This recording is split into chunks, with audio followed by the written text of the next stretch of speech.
Assalamu alaikum everyone. How are you? I hope you're all fine. Alhamdulillah, I am fine, and I hope that you are fine. So, firstly, I would like to welcome one and all. Everyone, Jazakallah for clicking onto this video. I know there's a gazillion videos to click on, but I am so grateful that you have chosen me. So, okay. Firstly, I think you must be asking yourself, firstly, this is not a jacket, this is a gown. And I was about to go and sleep, and then I had this thought in my mind, and I just wanted to share it. Like, that's why I'm in a gown. So today I'm going to be speaking about our after Ramadan resolution. Everybody has this thing, when New Year's come, New Year's Eve, everybody's posting their resolution. Okay, now I'm going to lose weight this year. When 2020 began, or 2020 started, or 2019 started, everybody goes on and says, you know what? This year, I'm going to make it big. I'm going to work hard. I'm going to drink plenty of water. I'm going to be exercising. I'm going to do a whole lot of things. I'm going to make myself proud this year. Like, by the end of December, I'm going to look at my entire year and say, you know what? I did the best thing. My birthday is just not right today. So, it got me thinking. It got me thinking as in, why don't we do this when Ramadan finishes? My after Ramadan resolution. In Ramadan, people are so kind. And I mean so kind, like very kind. People are so sweet. There's always that thing when you want to argue, like, Inni sa'iman, I'm fasting. I don't want to argue. I am fasting. And then you find people, you just go in the masjid and everybody's with the Quran, or like everybody's posting, done with one para, everybody's competing and doing something good. Everybody is doing something good. They are doing something which is making them, what? This month, I'm going to make Allah proud. I'm going to make him happy. So why don't, instead of making it this month, instead of saying this month, I'm going to do the best that I can. This Ramadan, I'm going to do this. This Ramadan, I'm not going to commit any sin. This Ramadan, I'm going to finish a whole khatam. So this Ramadan, I'm going to try to fast the entire month. So why is it so hard to do this the entire year? Like for instance, in Ramadan, this Ramadan is not just a month wherein we do ibadah and we out of it and that's it. No, Ramadan is such that you're doing this in this month. Shaitan is locked away. He has nothing to do with what you are doing at this moment. Okay, except that he trained you very well before Ramadan came. But besides that, he's not there whispering and telling you to do every wrong action from time to time the way he usually does. So you have control over what you do. So in this month of Ramadan, we were supposed to train ourselves. There's a few days left to Ramadan. I know there's a few days left for this Ramadan to go. We don't know whether we're going to meet the next Ramadan. That's what I keep saying. We don't know if we're going to find the next Ramadan, if we're going to be there. Are we going to be the ones who are not in this world by then? May Allah subhanahu wa ta'ala give us that opportunity to find the next Ramadan. But what I'm saying is we have no guarantee of that. All we can do is hope and pray that we make it to that time. So while we are in this month, Shaitan is not there.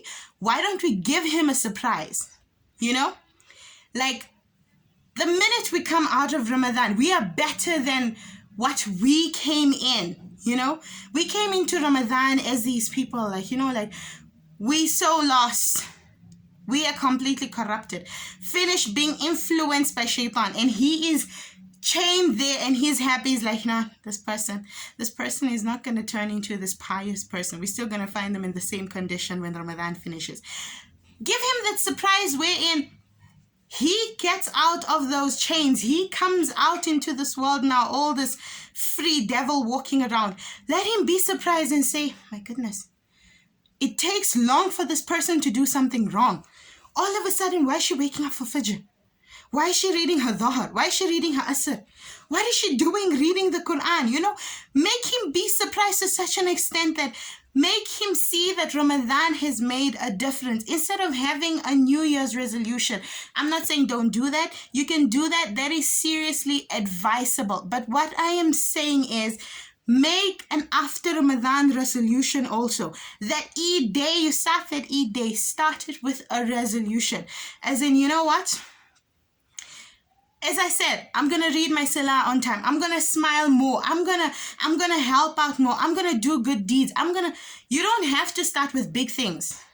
Because once you start with a gazillion things, now you're on the road to disaster now. You're just going to leave everything. You're going to leave everything that you started midway. Start easy. You know what?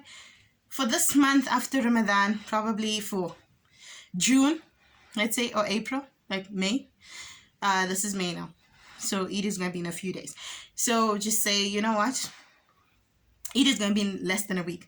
Okay, after Ramadan, so May from this date till that date, for 40 days from then, I'm going to remember to read my dua before sleeping.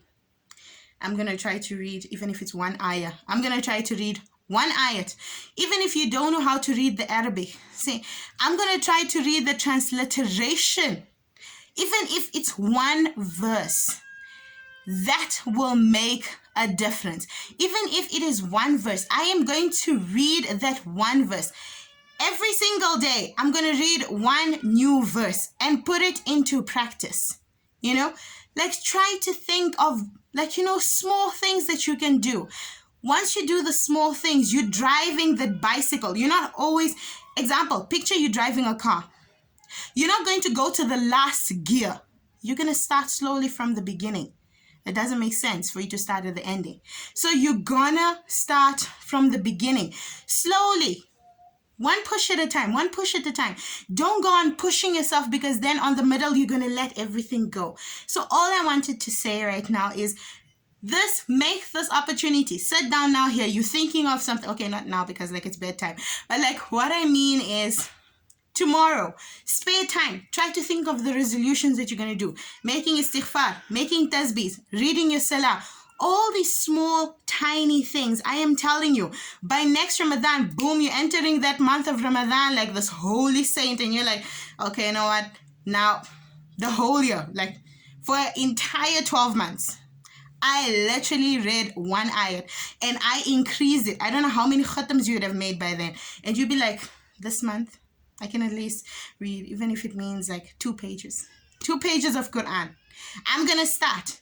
Or 5 pages of Quran. Or surprise people by saying 10 pages or a whole para.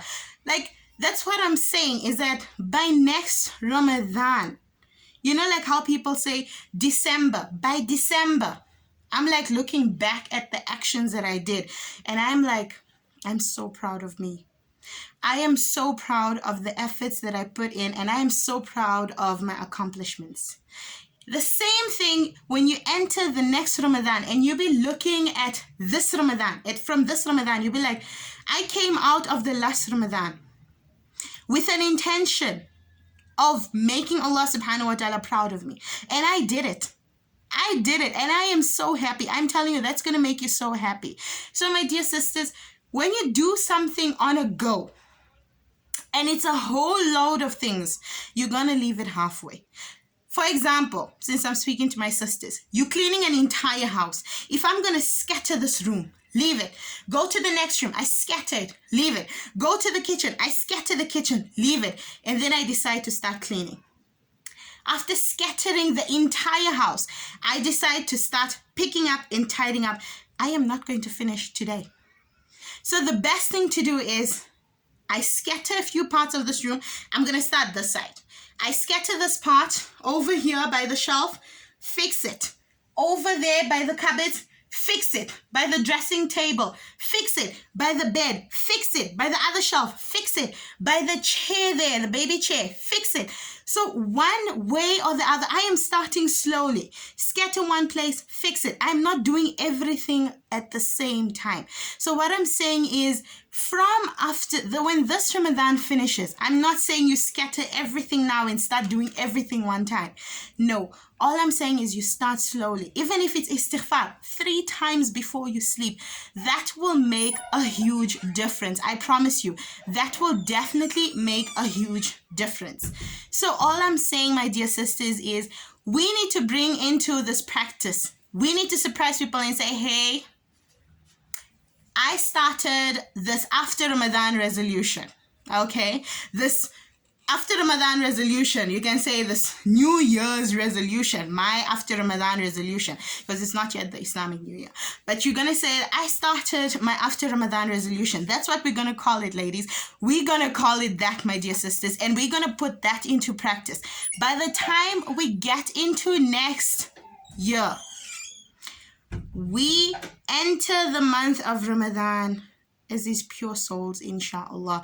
So may Allah subhanahu wa ta'ala grant us that ability to stay strong on our intentions, these pure intentions that we have for Him to bless us, because we're not going to go anywhere without His blessings.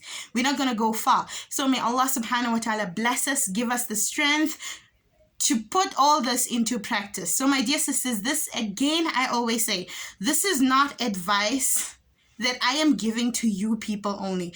This advice is something that comes to me as well as a person. It is for me as well, because I am a human being. I am just like you. So firstly, this applies to me, and then it applies to you, my dear sisters. So inshallah, let us put this into practice, and may Allah subhanahu wa ta'ala help us through this journey until the next Ramadan, and then from the next Ramadan, inshallah, we improve until that following Ramadan, inshallah. So my dear sisters, I don't know if you enjoyed this topic or whatever it is. If there were some pointers that I left out, please leave a comment below, inshallah. I will try to learn. I am learning as well as I am saying things.